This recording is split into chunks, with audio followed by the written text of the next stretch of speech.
आपके पिताजी शहीद हुए थे, माननीय सदस्य लेकिन मैं आपको कह दूं वो उस दिन नहीं मरे थे, वो उस दिन मरे जिस दिन आपने कांग्रेस को छोड़ा। सरदार बेअंत सिंह जी, उन्होंने कुर्बानी देश के लिए दी, कांग्रेस के लिए नहीं दी, देश के लिए दी। और ये इस चन्नी की बैठो। ये अपनी जायदाद पूछे इनको, ये आप गरीबी की बात कर रहे हैं। अगर सारे पंजाब से सबसे अमीर आदमी ये ना हो और सबसे करप्ट ना हो, मैं अपना नाम बदल दूंगा। हजारों करोड़ का मालिक ये चरणजीत चन्नी है। और बाबर मोहे हैं शुभ कर्मन ते कब हूं ना डरूं और सो जब जाए लरूं, निश्चय कर अपनी जीत करूं। माननीय चेयरमैन, मुझे लगता है कि जो ये सरकार वाले हैं 10 साल राज करके एग्जॉस्ट हो गए और अब इनके पास कोई आइडिया नहीं बचा है और कोई सिंसियरिटी भी नहीं है। कितनी महत्वपूर्ण चर्चा देश के बजट पे हो रही है और जब से चर्चा शुरू हुई है मैं देख रहा हूँ ना प्रधानमंत्री जी, ना होम मिनिस्टर, ना फाइनेंस मिनिस्टर, आप उस तरफ देखो, वो खाली कुर्सियों को देखो, ये खाली कुर्सियों को देखो। मंत्री जी बैठे हुए हैं आसपास में, ये खाली कुर्सियों को देखो, मंत्री बैठे हुए हैं, ये उनका इंतजार कर रही है कि कहाँ है हमारा फाइनेंस मिनिस्टर। ये सिंसियरिटी है इनकी मैडम, माननीय मंत्री जी बैठे हुए हैं, आप लोग थोड़ा सा शांति बना के रखिए। माननीय सदस्य बोल रहे हैं, 10% आदमी नहीं है वहाँ बैठे। कहाँ है इनके मेंबर, कहाँ है प्राइम मिनिस्टर, कहाँ है होम मिनिस्टर, माननीय कहाँ सदस्य है बजट पर हमारे चर्चा करिए। वित्त मंत्री जिन्होंने बजट पेश किया और उनको हमने बताना है कि बजट में क्या नहीं दिया आपने और क्या दिया। ये सिंसियरिटी है। देश पूछ रहा है, हमारे सब लोग पूछ रहे हैं कि आपकी सरकार की सिंसियरिटी क्या है। स्पीकर साहब, माननीय चेयरमैन जी, मैं जब जीत कर आया सबसे पहले मैंने माननीय श्री अंबेडकर साहब की मूर्ति पे नमन करना चाहा। मैं वहाँ गया तो वहाँ मूर्ति नहीं है, वहाँ से उठाकर पीछे कर दी गई कहीं। लेकिन ये लोग समझ ले कि ये मूर्ति पीछे कर सकते हैं अंबेडकर साहब की, उनकी सोच पीछे नहीं कर सकते, ये उनकी सोच को मार नहीं सकते और उनको इस संविधान जो उन्होंने दिया है उसको बदल नहीं सकते। लोगों ने बता दिया इनको कि आप संविधान नहीं बदल सकते, पूरी मेजॉरिटी नहीं दी इसीलिए इनको। और इसलिए मैं ऐसा चाहूं राज में जहां मिले सभी को अन्न, छोट बड़ो सब सम बसे, रविदास रहे प्रसन्न। माननीय चेयरमैन जी, 22 तारीख को बजट पेश हुआ। मुझे बड़ी खुशी थी कि बजट में जा रहे हैं, पहली बार आया हूं सदन में। जलंधर के लोगों का धन्यवाद है जिन्होंने मुझे यहां खड़ा किया ले आकर, उन वोटरों का धन्यवाद है। मैं नए कपड़े डालकर आया कि बहुत कुछ मिलेगा आज देश में देखने को, बताने को। पंजाब में जाकर मैं और सारे एमपी हमारे प्रेस कॉन्फ्रेंस करेंगे कि देखो क्या क्या मिला, नए कपड़े मेले जैसे आया मैं। लेकिन यहाँ आकर खोदा पहाड़, लिकड़ा चूहा भी नहीं, कुछ नहीं मिला हमें। पूरा मतरई माँ वाला सलूक किया गया हमारे साथ, फेयर डिस्ट्रीब्यूशन ऑफ फंड्स नहीं हुआ। ये सरकार हर नागरिक को बराबर नहीं देख रही है। चश्मा राजनीति वाला लगाया हुआ है, राजनीतिक चश्मे से देखा गया है। अपनी सरकार बचाने का फिक्र है, कुर्सी को पकड़े हुए हैं और ये बजट देश बचाने वाला नहीं है, सिर्फ अपनी सरकार बचाने वाला है। पंजाब में जो बाढ़ आई इनको दिखी नहीं। गरीब लोग जो मनरेगा में काम करते हैं, जिनको कांग्रेस की सरकार, मनमोहन सिंह जी सरकार ने गारंटी दी थी 100 दिन की, ये 100 से 101 भी नहीं कर सके, 200 नहीं कर सके। ये उनकी 400 दिहाड़ी, उनका जो वेज है वो बढ़ा नहीं सके। गरीब की कोई सुनवाई नहीं। इस बजट में पंजाब के लिए कुछ नहीं दिया गया। जलंधर इंडस्ट्री पंजाब की डूब रही है। जलंधर में लेदर इंडस्ट्री है, जलंधर में स्पोर्ट्स इंडस्ट्री है, वो डूब रही है। कुछ उसके लिए नहीं किया। हेल्थ के लिए कोई हॉस्पिटल नहीं दिया। स्मार्ट सिटी जलंधर डिक्लेयर किया हुआ है, वहाँ पानी गंदा आ रहा है, सड़कें खराब हैं, रेलवेज अंडरब्रिज की बात नहीं की। नशा, अभी राजा वड़िंग जी ने बोला नशा इतना फैल गया पंजाब में, लेकिन सुनवाई कोई नहीं। आदमपुर एयरपोर्ट का इन्होंने कहा था नाम, पर माननीय प्रधानमंत्री जी ने कहा था कि उसका नाम गुरु रविदास जी के नाम से रखेंगे, लेकिन आज तक नहीं। मैं वो भी मांग करता हूँ। बहुत शोर सुनते थे पहलू में दिल का, जब चीरा तो एक कतराए खून ना निकला। माननीय चेयरमैन जी, 24-25 के जो बजट में एस्टीमेट दिए गए हैं, उसमें 32 लाख करोड़ रुपए की आमदन दिखाई गई है और 48 लाख करोड़ रुपए का खर्चा दिखाया गया है। 16 लाख करोड़ का घाटा है आमदन और खर्च में। जिस घर का 16 लाख करोड़ का घाटा होगा एक साल में, उसकी बर्बादी तय है और ये बीजेपी वाले तय कर रहे हैं। और मैं 14 लाख करोड़ इस साल कर्जा लेने की बात की गई है, 14 लाख करोड़।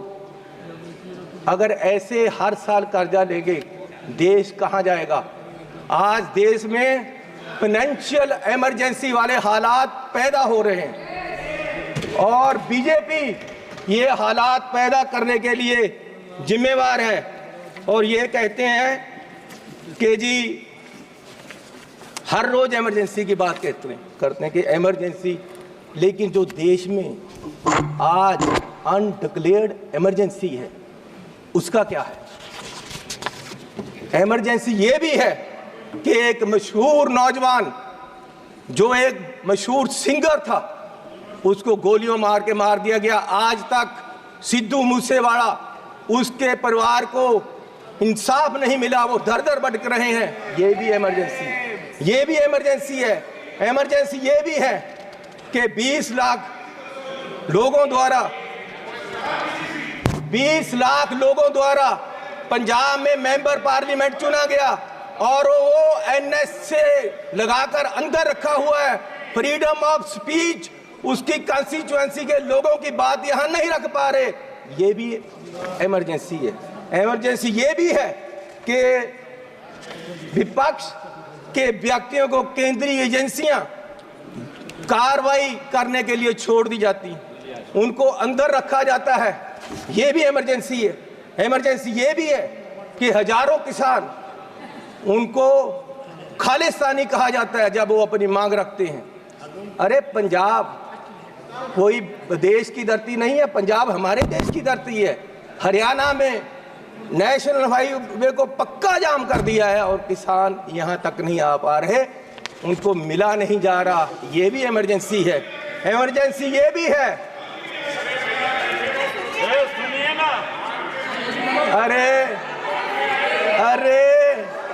अरे फीलिंग ले लो। गद्दारी का मूल्य मिला है आपको, इसकी फीलिंग ले लो, अच्छा लग रहा है। इमरजेंसी ये भी है कि देश का एक राज्य मणिपुर पिछले 1.5 साल से जल रहा है और उसको अपने हाल पे छोड़ दिया गया है। इमरजेंसी ये भी है।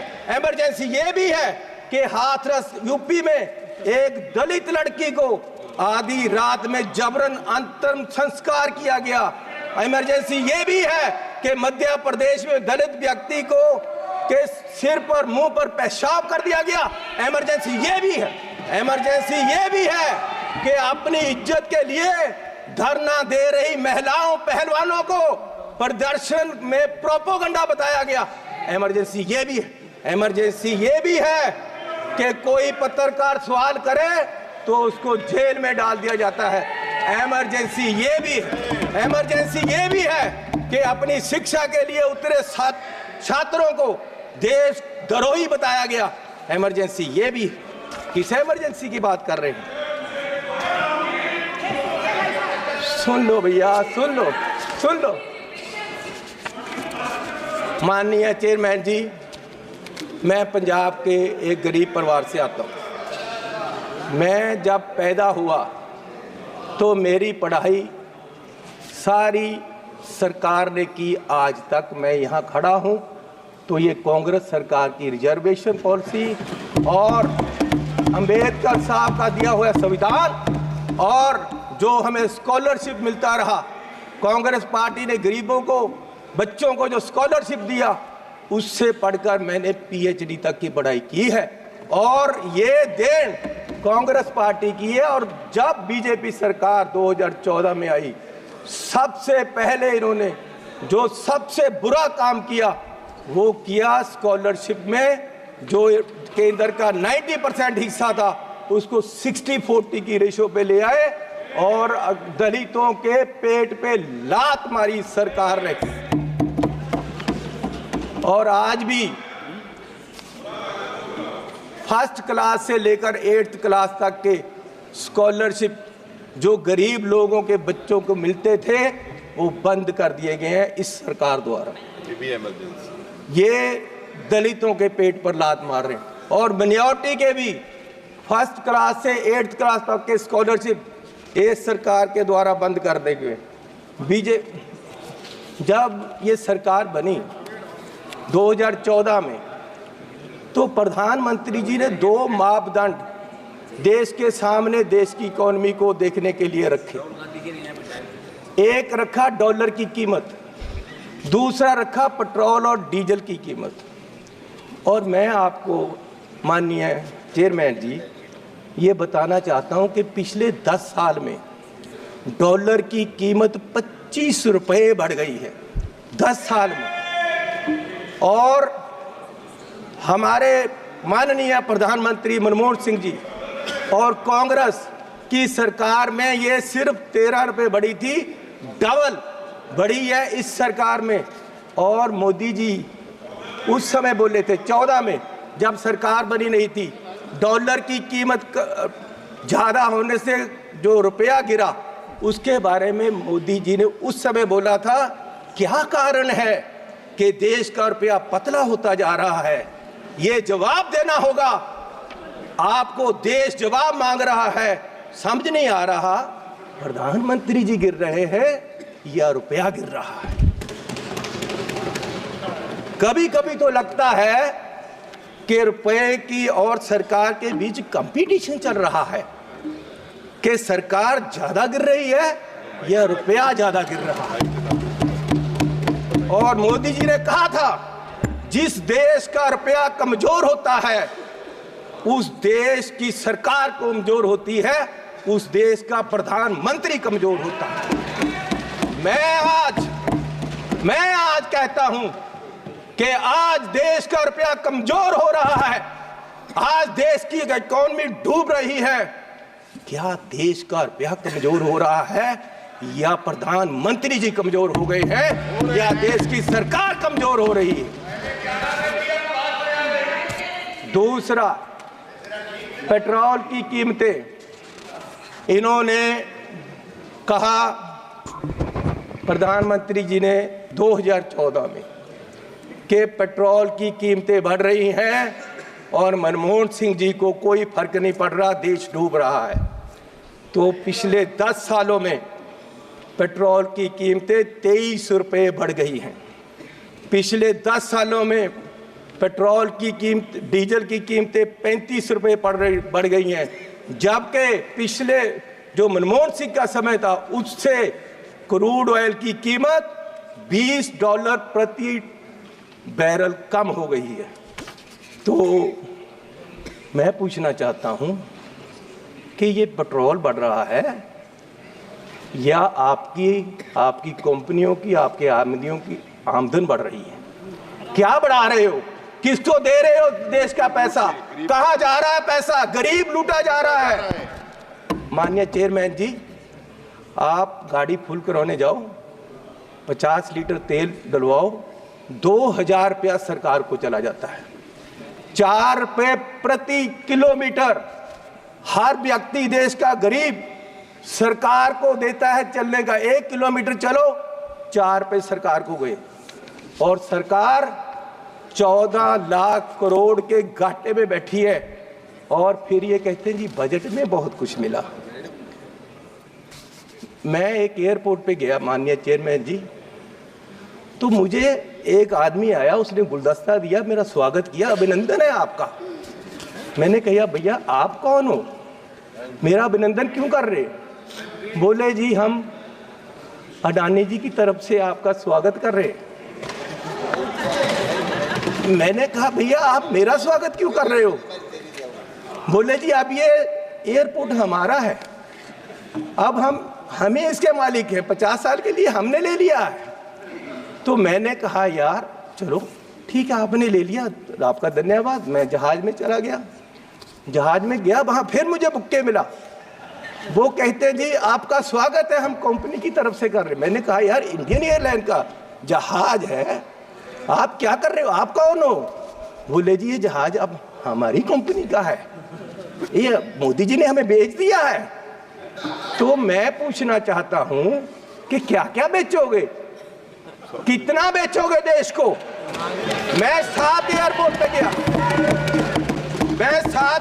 पे गया, जिनमें लखनऊ, अहमदाबाद, मैंगलोर, जयपुर, गुवाहाटी, त्रिवेंद्रम, मुंबई, ये 7 के 7 एयरपोर्ट अडानी जी की है। 50 साल के लिए उनको दे दिए गए हैं। उनका जो पुत्र है उसकी शादी में गिफ्ट कर दिए गए हैं, और हजारों करोड़ रुपए शादी पे लगा। मेरे लड़के की शादी गुरुद्वारा में हुई।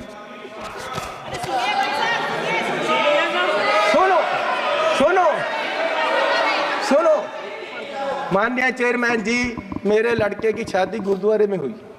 आज तक पुलिस पूछ रही है कि लंगर में क्या क्या पका था, दाल कितनी लगी थी, और जो लंगर बनाने वाला उसको कितने पैसे दिए गए। आज तक 2 साल से पुलिस पूछ रही है मुझे, और इस शादी में हजारों करोड़ रुपया लगा है, और प्रधान जी बुक्के लेकर जा रहे हैं, प्रधानमंत्री जी, और उनका स्वागत कर रहे हैं। गरीब को लूटा जा रहा है, गरीब के पास खाने के लिए पैसा नहीं है, और प्रधानमंत्री जी वहां बुक्के लेकर हजारों करोड़ की शादी में जा रहे। कोई बात नहीं, क्या क्या बेचोगे? सारे एयरपोर्ट, जहाज बेच दिए। आप देश की संपत्ति के कस्टोडियन हो, मालिक नहीं हो। आप इसको बेचने की गलती मत करो, देश बर्बाद करने की मत करो। आप अपने आप को स्टेट्समैन बोलते हो, आप अपने आप को देश के बहुत बड़े खैर ख्वाह बोलते हो, और देश को बेच रहे हो। गरीब आदमी कहां जाएगा एक दिन? प्रधान सेवक जो हार समझकर पहना था गला अपना सजाने को, वो नाग बनकर बैठे हैं गला काट खाने को। माननीय चेयरमैन जी, ईस्ट इंडिया कंपनी आई, उन्होंने पहले व्यापार पे कब्जा किया, ईस्ट इंडिया कंपनी ने, और व्यापार के माध्यम से देश की सतह पे कब्जा कर लिया। इनमें और अंग्रेजों में कोई फर्क नहीं, सिर्फ कलर का फर्क है। ये भी पहले सतह पे काबज हुए, और फिर सतह के माध्यम से आज ये देश की राजनीति के माध्यम से पूरे देश के व्यापार पे अपने आदमियों का कब्जा करा रहे हैं। और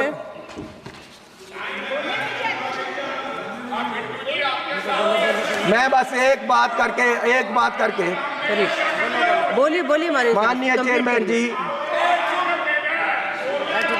कोई बात नहीं, बैठ जाओ जी, बैठ जाओ। बिट्टू जी, आपके पिताजी शहीद हुए थे, माननीय सदस्य लेकिन जी, मैं आप आपको अपनी कह बात दूं वो उस कंप्लीट दिन नहीं करिए। मरे थे, वो उस दिन मरे जिस दिन आपने कांग्रेस को छोड़ा।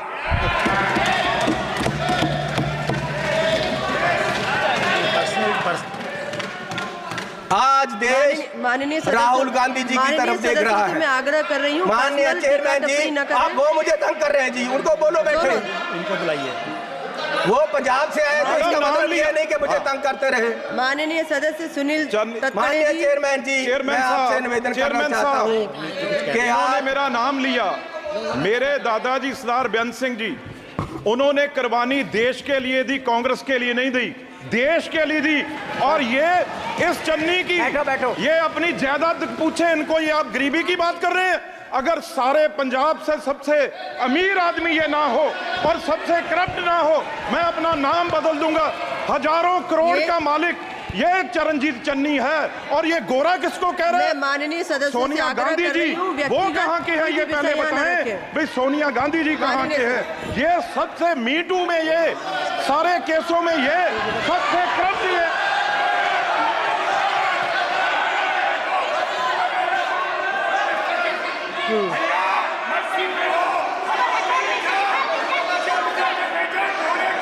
शांत करोगे? माननीय सदस्य अपनी बात कंप्लीट करें।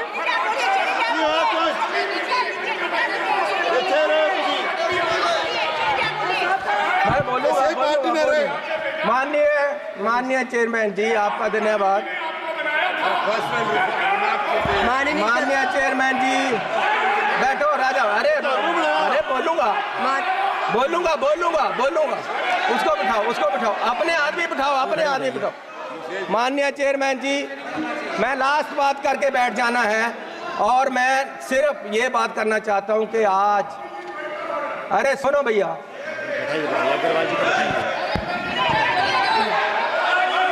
बैठ जाओ सर, मैं बैठ जाओ। माननीय सदस्य से आग्रह कर रही हूँ। बोलूंगा। माननीय चेयरमैन जी,